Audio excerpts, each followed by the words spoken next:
Hello guys, so for today's mini vlog, we're going to Balad.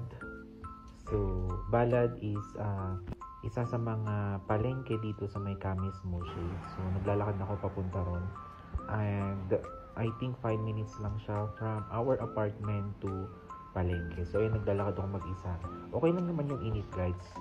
It's already 9 a.m. in the morning here and ang lamig pa rin guys. I think it's 15 degree yung lamig niya ngayon. So, okay lang naman maglakad kasi hindi naman natin naramdaman yung init.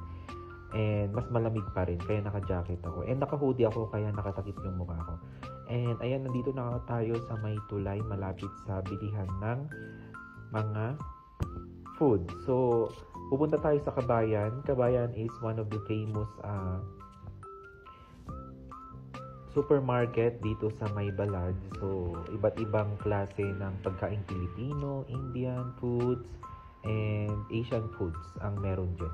So, ayun, binibidyo ko na ayun yung Kabayan. So, ayan, ito pala ang famous building dito sa may Camis Moche. Isa sa mga pinaka-famous building pala. And ayun, tawid na tayo, takbo tayo dyan kasi mahirap na. Kailangan natin tumawid ng mabilis kasi mabibilis yung mga sasakyan, hindi ka nila papatawirin talaga kapag nandiyan sila. So ayun na yung Kabayan po, nandito na ako sa loob. Naghahanap ako ng gusto kong Del Monte juice pero hindi ko yan bet.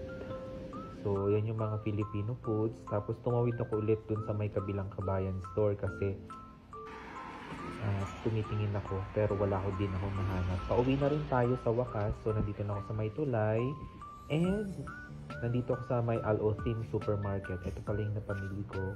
Bumili ako ng bigas, juice at kung ano-ano pa. So, ayun. Nakarating na ako dito sa apartment and ito yung mga nabili ko. So, bumili ako ng bigas.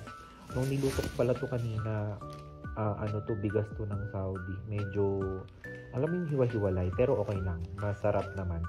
And maganda yung content niya, no cholesterol at all. So, ito, yung binili ko din sa Al-Othim Supermarket, saging, I think magto 2 kilos to.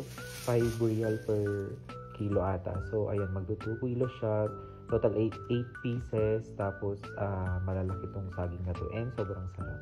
So, I have here also orange juice, which is 6 real. And orange juice. Orange na fruit pala. Yun pala yung orange juice. Tapos, ito yung mango fruit mix. So, ayan. 6 real lang din yun. Tapos, ito yung nabili ko sa Kabayan. 6 real na, anong tawag dun? Frog bread. Frog bread kasi tawag sa Ilocano. Tukak-tukak bread. So, ito yung sapin-sapin. Hindi ko pa kinain. Pero parang sobrang sarap. Ito naman yung isang supot na pinamili ko is per kilo siya. 1 kilo is 5 real. So, ito yung mga nabili ko. Sibuyas. May 4 pieces akong sibuyas. Tapos, meron akong sibuyas. Bawang yun. Tapos, ito yung sibuyas. Baliw. So, ayun. Sorry. Tapos, ito yung patatas. Tapos, yung pechay. Tapos, may luya. Yun. Thank you so much for watching. Bye.